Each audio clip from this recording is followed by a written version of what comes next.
So, stories, right? Pretty important. They help make up our culture, provide us with entertainment, and can help us feel emotions or learn lessons that reflect the real world. For books and poems, there's usually a concrete plot, but for games, they get a more interesting path to this. Some games are purely about the gameplay and let the story kind of fall to the side, while others turn into a movie, occasionally letting you press a button or two if you've been really good. Today, I wanted to bring attention to an important aspect in stories, something that I'm sure a lot of people have already talked about or should have already talked about, and that would be build-up. Build-up is the very thing that helps set the mood, tells us when something major is going to happen, and is what carries the element of suspense, all while feeling natural in the story. Keep what I just said in mind for later, as it will matter. Now, some of you might be thinking, well, duh, it's important. That should be pretty obvious. To that I say, very fair point. But I wanted to talk about how build-up could be used effectively, or how it should be used effectively, and how it can also be used horribly, horribly wrong. And the main difference between those two are that good build-up will be what flows naturally through the story, creating a sense of hope or suspense, being a powerful tool for any good author or storyteller. Or it can completely fall flat on its face and just seem like padding to a story, making it take even longer than it should be. So how do we go around making a story correctly then? Well, fret not. A random stranger on the internet is here to tell you what to do, and my opinion is in no way flawed. In my humble opinion, build-up should be used when you're, building up to a certain point in the story. And the best way to do that is to have a certain mentality of about the journey, not the destination. For instance, if you think only about the beginning to the end, your story will come up very flat and uninteresting. For an example of how to use build-up correctly, JoJo fights. In this bizarre world of JoJo, there's always plenty of build-up in each fight. For instance, the first real fight between Giorno and Bruno in JoJo's Bizarre Adventure Golden Wind. The entire time we are introduced to Bruno, he's just kind of menacingly. The colors, the music, the general presentation is pretty suspenseful. We get a sense of intimidation that feels weird and interesting at the same time. And it's all building up to this one character who we don't know what to expect quite yet. Then, when it all seems to calm down, suddenly Charlie just kind of gives your Giorno boy a little lick. And then, zippers. And after that, the fight finally starts. The entirety of that scene is super well thought out and fast. It doesn't waste much time getting to the conclusion, and it builds up tension out the middle while slowly hinting at what's going to happen. Now, that was an example of how to do build-up correctly.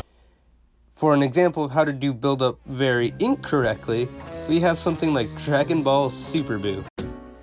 Now, while I personally wasn't around when Dragon Ball first aired, and I didn't read the manga, I did catch up. And man, was Super Buu difficult to go through. Dragon Ball has always had this weird reputation of taking just a tad too long to get to the major plot points. 5 minutes. That's how long you have. Lies. And personally, I think Super Buu represents this to its fullest. Let me set the stage for you real quick. At first, Buu starts out with a lot of personality. He's some crazy gumball thing of destruction with a childlike mentality, and it's incredibly interesting. We never had anything like it before. For instance, Vegeta was just trying to prove that he was the best, Frieza was a brat emperor, the androids were just doing what they were told to and didn't really care about killing Goku, Cell really just wanted to fight someone, and then, what happens next? Buu. It was a new concept that we've never seen before in Dragon Ball, and it was amazing. Until it wasn't. Once people saw the Grey Buu, they were already a little bit tired of the original, and were really excited to see something new. Only to find out they would essentially be getting Cell Dose, except covered in pink Play-Doh. It doesn't help that Super Buu takes forever to fight, with pretty much everyone getting a go at him. By the time Kid Buu shows up to give us back what we loved about the original Buu, the damage was already done, and Super Buu made everything kind of suck, you know? No hate given to Super Buu fans. It's just spitting facts, you know? It might not be fair to compare one interaction to an entire arc, but I think it's completely necessary so that you understand how build-up can change from good to bad. For anybody interested in writing, you should definitely watch out for making parts of your story too long and convoluted.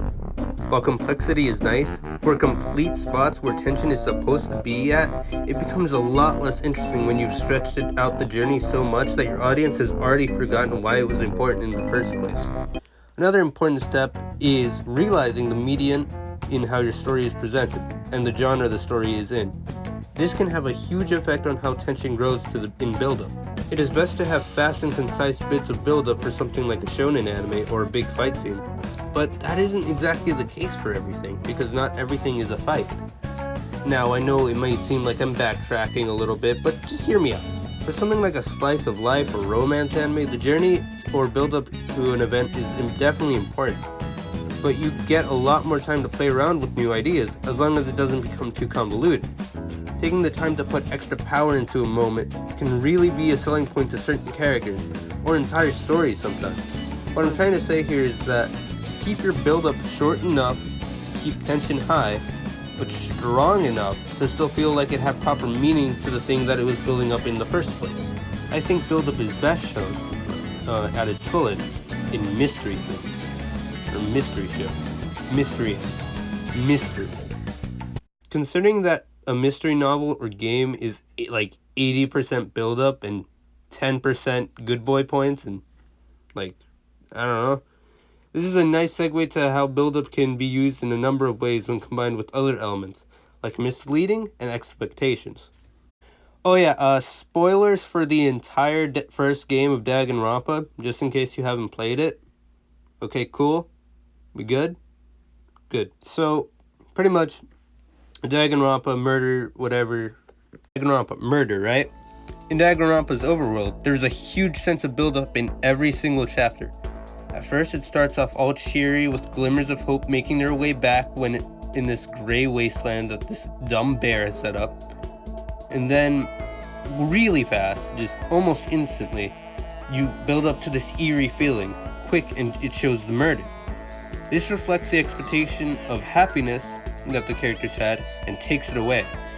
It's also very good for dramatic irony, since we the player already know that things can't stay this happy forever, that this is a murder mystery game. The school life in its entirety is pretty much a build-up to the murders, and this helps make it even more dramatic. On the contrary, when it's in deadly life sections, the game creates clues, possibilities. It takes us to many new places and tries to make us think about what happened. We the players start making expectations and possibilities based on what we saw earlier in the normal overworld and with the new information present. The build-up here comes from getting new information all starting to come together to the main attraction of the class trial. This fits in with how Danganronpa's daily life sections were building up to the deadly life sections.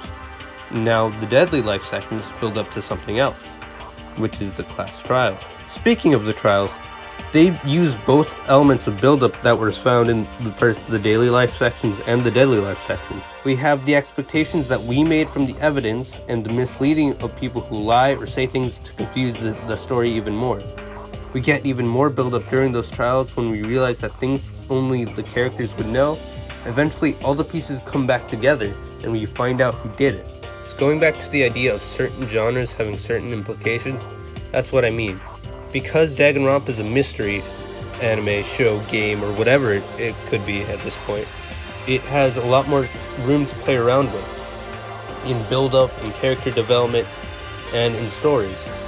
But for something like a shonen anime like Dragon Ball, everything needs build-up, even shonen anime. But because the build-up takes so long, and it's not as interesting, and it doesn't fit the genre as well, the build-up got really boring for Super Druid. Simply note that stories really need build-up to function properly. It's essentially the middle bit of every story. So it's definitely another can of worms how to properly write a story, and I just wanted to touch on build-up today. In summary, build-up is pretty darn important. I mean, I'm sure people have already knew that, but I hope this video brought at least a little bit of light to the topic and made people see just how it can affect things that from a story, from making it good to bad, average to not average, purple from green, beans and tomatoes, and all that other good stuff. Anyways, that's it for today. Thank you. to solving this crime, I can almost taste it.